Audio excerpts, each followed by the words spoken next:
Kita berdoa. Bapa di sorga, kami bersyukur dan terima kasih Tuhan bersama-sama dengan kami. Tuhan mengasihi kami, menyayangi kami, dan Tuhan selalu memelihara di dalam kehidupan kami.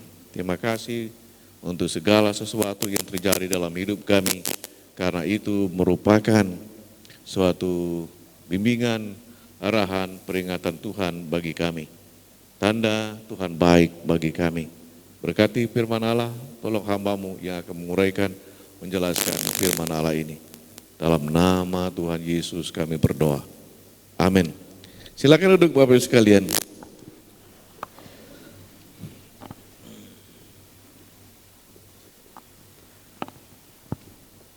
Kita sering bernyanyi, Tuhan itu baik, sungguh amat baik. Saya menghayati, merenungkan sejauh mana kebaikan Tuhan itu. Seringkali kita melihat kebaikan Tuhan dengan apa yang kita terima, dengan apa yang kita alami, dalam arti berkat-berkat Tuhan yang Tuhan berikan kepada kita.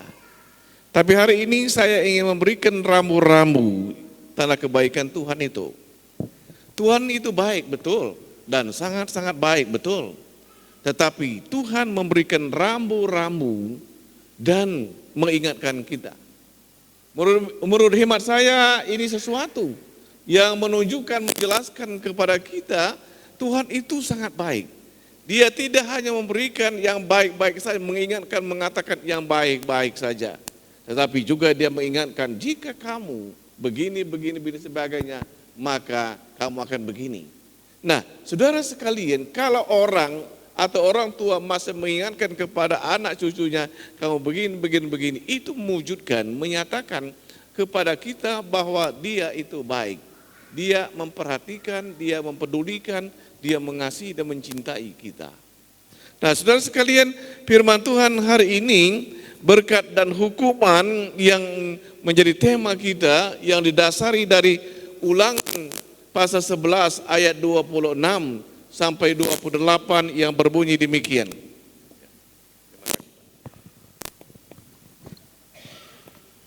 Ulangan pasal 11 ayat 26 sampai 28, nanti saya sebutkan ayat-ayat yang menjadi pokok bahasan kita.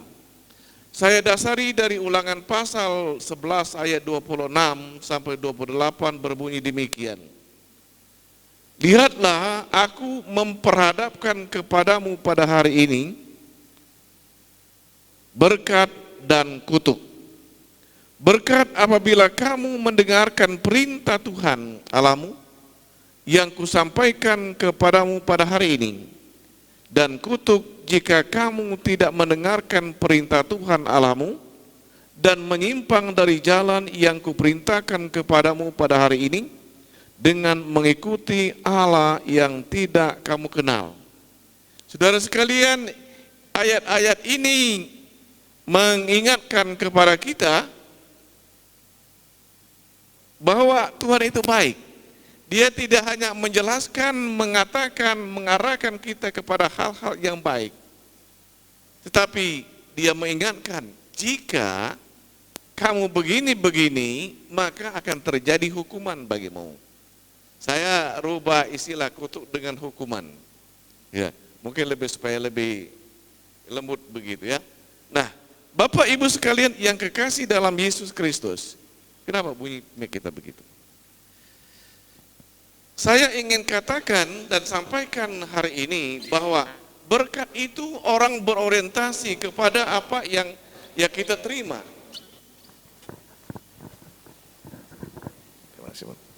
Ya, yang kita terima. Ya, ini lebih bagus ya. Perlu ada perbaikan banyak. Ya, jadi berkat itu saudara luas sekali. Kalau orang berkata sering, wah berkat yang kita terima, kita berhasil, usaha kita berhasil, atau pendidikan kita berhasil, pekerjaan kita berhasil, kita itu baru berkat. Tetapi saya ingin katakan saudara sekalian, berkat itu luas. Kesehatan yang Tuhan anugerahkan kepada kita itu berkat Tuhan. Umur panjang yang Tuhan berikan kepada kita itu berkat Tuhan. Ya, minggu depan salah satu jemaat kita akan merayakan 50 tahun pernikahan. Ya, ini keluarga Bapak Firman Nenggolan. Itu menunjukkan bahwa Tuhan, dia menyertai sepanjang perjalanan hidupnya, itu berkat Tuhan. Ya. Jadi bukan hanya yang kita terima uang atau apa, tidak. Itu umur panjang itu berkat Tuhan. Kesehatan juga diberkat Tuhan. Kepercayaan yang Tuhan berikan kepada kita itu berkat Tuhan. Ya, kalau saya misalnya sebagai gembala yang sudah sampai ke 40 tahunan, ini bukan karena apa-apa, karena berkat Tuhan. Kita sehat, kita berkat Tuhan. Jadi Bapak Ibu sekalian, jangan kita sempitkan berkat Tuhan itu. Saya ingin mengajak kita memperpanjang, memperluas itu. Jabatan yang Tuhan berikan kepada kita itu juga berkat Tuhan. Harta benda yang Tuhan berikan kepada kita itu berkat Tuhan. Bukan masalah banyak dan tidaknya. Tetapi apa yang kita beri, yang kita terima itu berkat Tuhan. Kita bisa melayani, kita bisa berbakti sebagaimana kita ada hari ini. Saudara sekalian, itu bagian daripada berkat Tuhan. Maka saya ingin mengajak kita, jangan mempersempit berkat Tuhan itu di dalam pemahaman kita. Ya. Saudaraku yang kekasih dalam Yesus Kristus, itu berkat Tuhan. Nah, berkat Tuhan itu tidak selalu tengblek begitu. Kalau kita membaca Kejadian pasal 39, ayat 1 sampai seterusnya itu, peristiwa tentang Yusuf. Apakah Yusuf diberkati? Diberkati. Tetapi setelah perjalanan yang begitu panjang, dia tempuh, baru dia menerima berkat Tuhan itu. Bagaimana perjalanan Yusuf? Yusuf dia berjalan dalam mengarungi kehidupan bersama-sama keluarganya, orang tuanya, saudara-saudaranya tidak menyenangi dia. Saudaranya memperlakukan dia sedemikian rupa. Kita tahu itu cerita itu. Kejadian pasal 39. Bagaimana dia mengarungi kehidupan ini sehingga sampai dia dibuang dan dijual. Setelah dijual, apa itu di rumah Potifar, dia mengalami suatu perkayasa yang tidak baik sehingga dia diperlakukan lebih tidak baik lagi. Tetapi singkat cerita, saudara sekalian, Yusuf dia tetap dalam role atau garis yang Tuhan atur. Yusuf dia tidak mengingkari apa yang diarahkan Tuhan kepadanya. Maka ending atau akhir daripada perjalanan Yusuf, dia diberkati.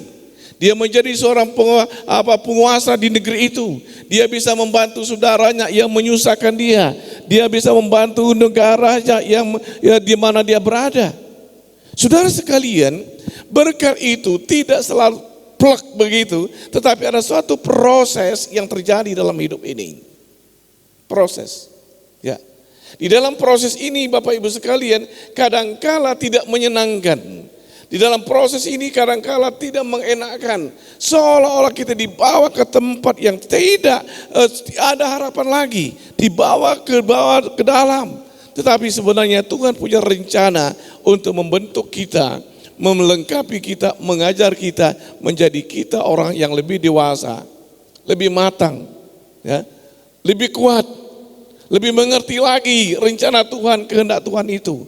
Maka seringkali saudara sekalian kita mengalami sesuatu yang tidak menyenangkan dalam kehidupan ini. Ingat, berkat Tuhan itu suatu proses dalam hidup ini. Maka terkala saudara dan saya mengalami diproses oleh Tuhan, jangan menyerah, jangan lari, jangan menggerutu. Tapi kita jalani rencana Tuhan, kita lakukan kesetiaan kita kepada Tuhan. Ya, kita tidak ngambek, kita tidak berhenti beribadah, kita tidak berhenti melayani, terus menerus proses. Nah, jadi saudara sekalian, maka kalau kita membaca dalam Kejadian pasal 39 ayat 2, 21-23, Tuhan memberkati perjalanan hidup Yusuf.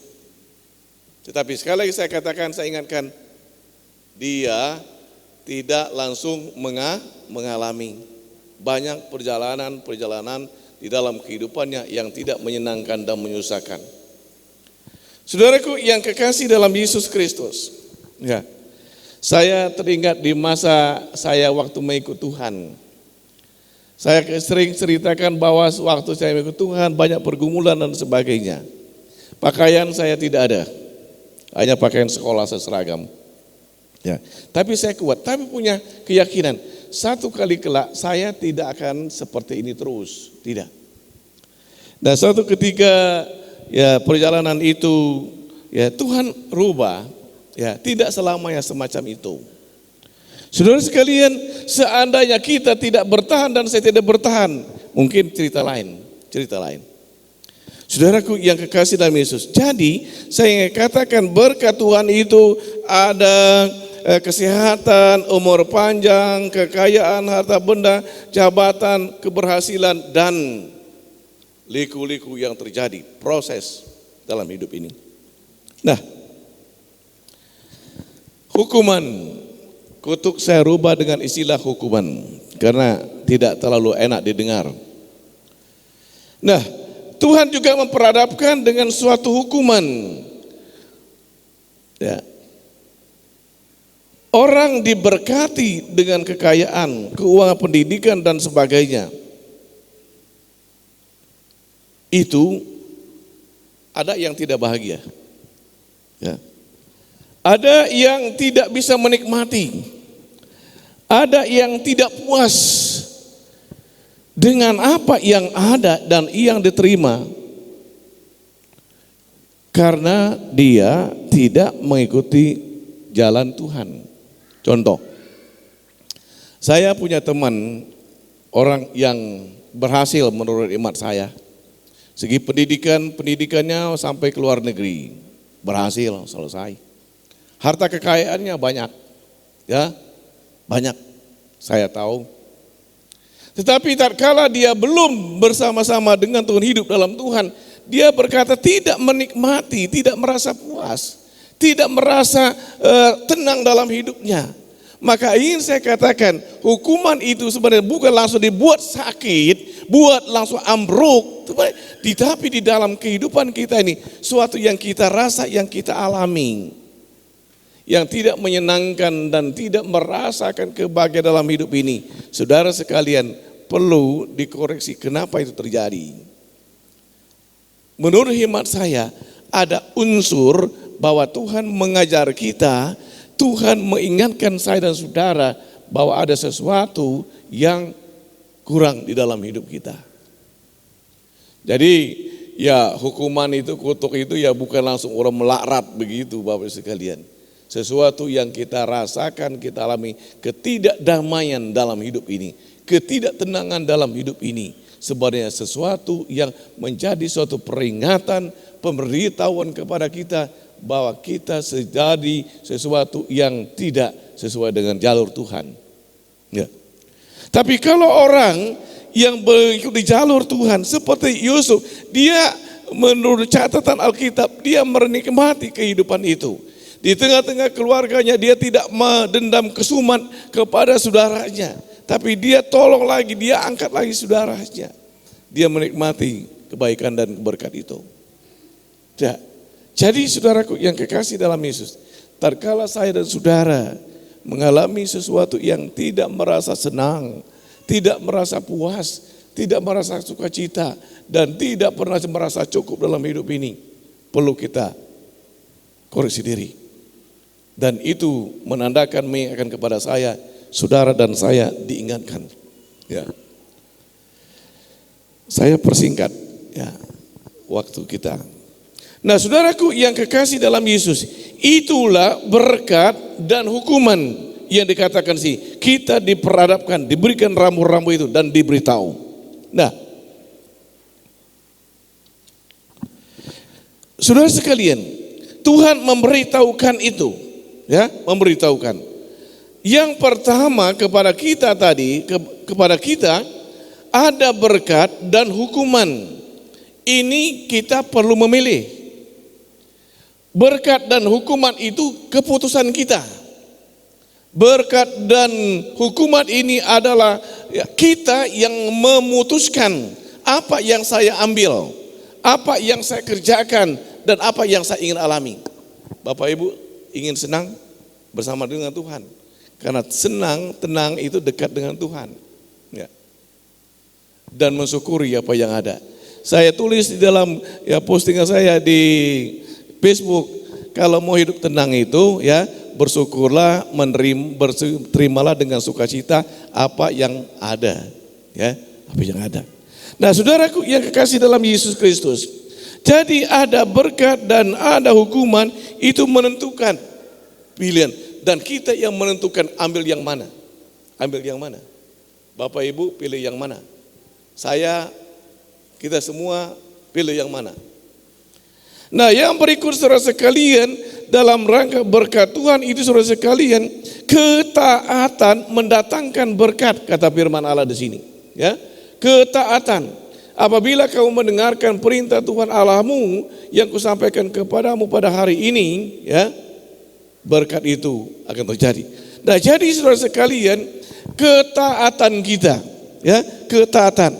Kalau kita membaca Ulangan pasal 28 ayat 1 sampai ke 15, itu jelas, jika engkau mendengarkan dan melaksanakan firman-Ku dan perintah-Ku dengan sungguh-sungguh, maka diberkatilah engkau di keluargamu, di usahamu, pekerjaanmu, dan kehidupanmu. Ya. Jadi saudara sekalian, jika kita mendengarkan dan melakukan, maka saya katakan ketaatan kita kepada firman itu yang menentukan daripada berkat itu. Nah, saudara sekalian, hukuman tatkala terjadi pengingkaran akan janji Tuhan, akan janji kita kepada Tuhan, kepada firman Allah. Contoh, Ananias dan Safira. Kenapa dia terhukum? Kenapa dia terhukum? Dia terhukum tatkala dia mengingkari perjanjiannya dengan Tuhan. Ananias dan Safira berkata, saya akan menjual tanah saya, puluhannya saya berikan kepada Tuhan. Tetapi tidak semuanya mereka berikan, diambil oleh mereka gini dan sebagainya. Maka tatkala itu firman Allah mencatat dan mengatakan Safira dan Ananias terhukum oleh karena mereka mendustai Tuhan dan mengingkari perjanjiannya dengan Tuhan. Nah, ini yang membuat mereka terhukum. Tidak seperti Yusuf yang terus menerus. Mereka setia, dia taat dan terus. Dan setelah diberkati, dia berbuat sesuatu yang baik kepada saudaranya, yang menyusahkannya, kepada bangsanya, dan kepada banyak orang, dan kepada negeri di mana dia tinggal. Pengingkaran mendatangkan hukuman. Ketaatan mendatangkan berkat dan kehidupan di dalam kehidupan ini. Nah, dengan demikian saudara sekalian, kita harus memilih, ya. Memilih ini perlu kita pikirkan secara matang. Pilihan kita itu menentukan masa depan kita. Pilihan kita dan keputusan kita menentukan kehidupan kita ke depan. Maka kita perlu tanya Tuhan. Tatkala kita ingin memutuskan sesuatu, maka kita jangan tergesa-gesa. Berikan ketenangan, ya. Saya seringkali berkata kepada teman-teman baik di gereja kita maupun di secara sinode maupun teman-teman lain. Tatkala saya memimpin rapat, kita pikirkan dan kita pertimbangkan lebih dulu. Karena kita membutuhkan waktu sejenak untuk memikirkan, mempertimbangkan secara matang. Nah, kalau Bapak Ibu sekalian seringkali kalau di kemajelisan, ya kalau kita belum sepakat kita doakan dulu ya. Nanti kita tanya Tuhan dulu, sesudah itu kita kumpul lagi, kita bersekutu lagi, kita bicarakan lagi. Kita ingin melakukan apa yang Tuhan mau, apa yang Tuhan inginkan. Karena pilihan kita menentukan masa depan hidup kita. Saudara dan saya memilih memutuskan ikut Tuhan, itu pilihan yang tepat. Saudara dan saya, kita taat kepada Tuhan, itu pilihan yang tepat.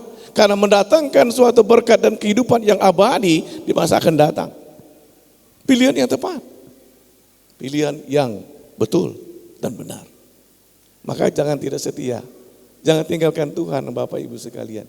Karena kita sudah melangkah, memutuskan ikut Tuhan, pilihan yang tepat. Nah, akhirnya saudaraku yang kekasih dalam Yesus Kristus, kelemahan kita tatkala kita sehat dan kuat, tatkala kita di dalam berkat Tuhan, dalam aman, kadangkala kita lupa diri. Ya, lupa diri sehingga timbul keangkuhan dalam hidup ini. Itu karena lupa bagaimana kehidupan ini. Yang berikut dalam situasi dan karena semacam ini kelemahan kita, saudara sekalian, kita lupa Tuhan. Di dalam kekuatan, kesehatan dan berkat Allah yang kita alami, kita lupa Tuhan. Enak dengan dunia ini, enak dengan kehidupan ini, kita lupa Tuhan. Maka lupa Tuhan itu bukan langsung meninggalkan Tuhan sebenarnya, kadang-kala yang lebih kecil saudara sekalian. Tatkala kita tidak mau setia kepada Tuhan, sebenarnya di dalam posisi itu saya dan saudara sudah mengarah, sudah melakukan melupakan Tuhan dalam hidup ini. Karena dalam hidup ini yang paling utama itu adalah Tuhan. Tatkala saudara dan saya tidak taat dan tidak menyembah Tuhan dan tidak mengagungkan, dalam posisi itu saudara sebenarnya dan saya sudah melupakan, mulai mengarah melupakan Tuhan. Kalau bukan dikatakan sudah melupakan Tuhan, mulai mengarahkan atau melakukan yang melupakan Tuhan. Yang berikut, kelemahan kita, kadang-kala terjadi sesuatu yang tidak menyenangkan, Tuhan yang menjadi sasaran, Tuhan yang disalahkan, Tuhan yang menjadi pokok permasalahan. Ya, sebenarnya Tuhan itu bukan salah Tuhan, tapi salah kita. Karena kita salah menentukan pilihan. Karena kita salah melakukan apa yang dikehendaki dan diperintahkan Tuhan. Bukan salah Tuhan, salah saya, salah Bapak Ibu, salah mengambil keputusan dan salah melangkah. Maka kata firman itu, jika engkau mengingkari, maka engkau terhukum. Jika engkau mendengarkan dan melakukan, maka berkat akan menyertaimu. Nah, saudaraku, jadi tatkala kita mengalami suatu pergumulan, Yusuf dia tidak berkata, oh Tuhan saya ini susah loh, saya diperlakukan saudara saya begini. Dia tidak salahkan Tuhan. Dia tetap setia mengikuti arahan Tuhan dan jalan yang Tuhan itu. Dan dia tetap setia kepada Tuhan. Dengan demikian kesimpulan kita saudara sekalian, kita hati-hati bila mengalami sesuatu. Dan terjadi apa yang terjadi dalam hidup kita. Apakah kita diberkati Tuhan, apakah kita dalam posisi saya sebut terhukum atau mengalami kesusahan, kita perlu berhati-hati. Dan itu mengingatkan saya dan saudara, kita semakin mendekatkan diri dengan Tuhan. Kita semakin setia kepada Tuhan, kita semakin menyembah Tuhan dan mengagungkan Tuhan. Itu yang pertama menjadi suatu peringatan bagi kita dan kesimpulan kita. Yang berikutnya, saudara sekalian, kalau kita mengalami suatu pergumulan seolah-olah kita terhukum atau memang kita dalam posisi terhukum, jangan salahkan Tuhan, tapi salahkan diri kita dan kita berbalik lagi kepada jalan Tuhan. Jangan salahkan Tuhan, jangan salahkan orang lain, tetapi salahkan diri kita dan buat diri kita kembali kepada Tuhan, jalan Tuhan. Nah, saudara sekalian yang kekasih dalam Yesus, kita diingatkan dalam khotbah ini, firman ini, kita berusaha untuk mentaati kata Tuhan. Diingatkan saya dengan suatu rambu-rambu tadi, kita diminta supaya kita mentaati, berjuang, berusaha dapat setia kepada Tuhan. Setia melayani Tuhan, setia mengagungkan Tuhan. Banyak tantangan, banyak hambatan yang terjadi, tetapi kita berjuang, berusaha. Ingat, saya mau taat kepada Tuhan. Kepada Tuhan. Kita berjuang dan berusaha mentaati kehendak Tuhan. Karena iblis itu licik dan senang dia kalau kita tidak taat kepada Tuhan, tidak menyembah Tuhan, tidak berbakti dan tidak melayani. Ya. Dan senang, iblis itu senang kalau saya dan saudara tidak menerima kepercayaan Tuhan. Senang dia, tertawa, tapi kita akan susah dan menangis. Dan yang terakhir, pesanan ingatan kepada firman Allah ini, jangan mengingkari janji kita kepada Tuhan. Ya. Ananias dan Sapira mereka bernasar, jika laku tanah saya ini perpuluhannya saya berikan kepada Tuhan. Tapi tatkala mereka terima, ya mereka mengingkari itu. Saudara sekalian, jangan ingkari janji kita kepada Tuhan. Ya, kita tetap upayakan untuk melaksanakannya. Ya. Saya selalu ingat janji saya sewaktu mau melayani Tuhan. Saya akan setia sampai akhir. Tatkala saya goyah, melayani Tuhan banyak tantangan, banyak hal yang tidak menyenangkan. Tapi saya ingat komitmen saya, janji saya kepada Tuhan. Tuhan, aku ingin melayani dan bersama-sama dengan Tuhan sampai akhir kehidupanku. Mengingatkan, mendorong kembali untuk maju. Saudaraku yang kekasih dalam Yesus, biarlah rambu-rambu ini mengingatkan saya, mengingatkan kita semua, dan membuat kita setia kepada Tuhan dan maju dengan Tuhan. Tuhan memberkati kita. Kita berdoa. Bapa Surgawi, kami bersyukur dan terima kasih untuk pimpinan-Mu, penyertaan-Mu, pemeliharaan bagi kami. Tuhan, tolong kami semua, berkati kami semua, dan ingatkan kami semua. Tatkala kami memilih, memutuskan pilihan kami, pilihan yang tepat sebagaimana kehendak Tuhan dan maunya Tuhan. Dan kami selalu menikmati berkat Tuhan, anugerah Tuhan, pertolongan Tuhan. Berkati semua kami, tolong semua kami, dan bimbing semua kami. Terima kasih Tuhan. Terima kasih, berkati semua jemaat Tuhan. Berkati semua kami, baik yang melayani, yang bertugas, ataupun yang tidak. Dalam nama Yesus Tuhan kami berdoa. Amin.